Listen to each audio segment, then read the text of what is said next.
Ketika musibah datang silih berganti, manusia sering hanya melihat kerusakan di luar dirinya. Padahal Islam mengajarkan bahwa kerusakan di bumi bukan hanya lahir dari tangan yang merusak alam, tetapi juga dari hati yang kotor oleh dosa. Dosa yang dianggap biasa, dinormalisasi, bahkan dibanggakan, perlahan mengundang peringatan dari Allah dalam bentuk yang tidak selalu kita pahami sebagai akibat. Zina yang merajalela, pergaulan bebas yang dibungkus dengan istilah kebebasan, dan aurat yang dipertontonkan tanpa rasa malu, semua itu bukan sekadar pelanggaran moral, tetapi tanda runtuhnya penjagaan diri manusia.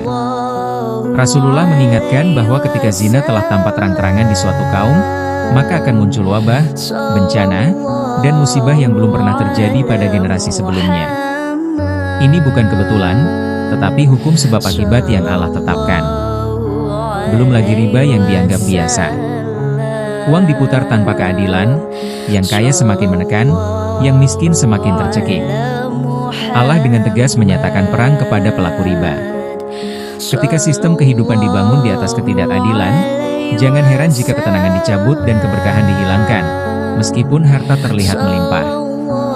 Kebohongan menjadi budaya, amanah dikhianati, korupsi merajalela, hak orang kecil diinjak-injak.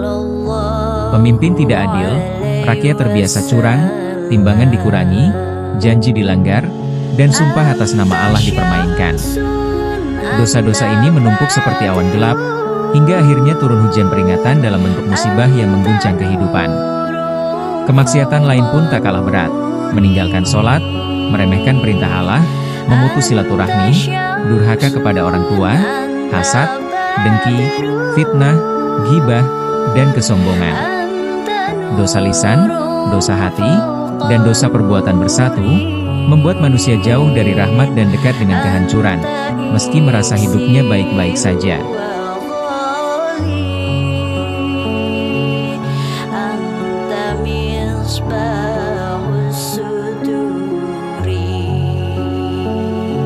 Allah tidak menurunkan bencana karena kezaliman semata, tetapi sebagai panggilan agar manusia kembali. Dalam Islam, musibah bisa menjadi ujian, bisa menjadi penghapus dosa, dan bisa pula menjadi peringatan keras ketika maksiat telah merajalela dan taubat ditinggalkan. Semua tergantung bagaimana manusia menyikapinya, terus membangkang, atau kembali bersujud.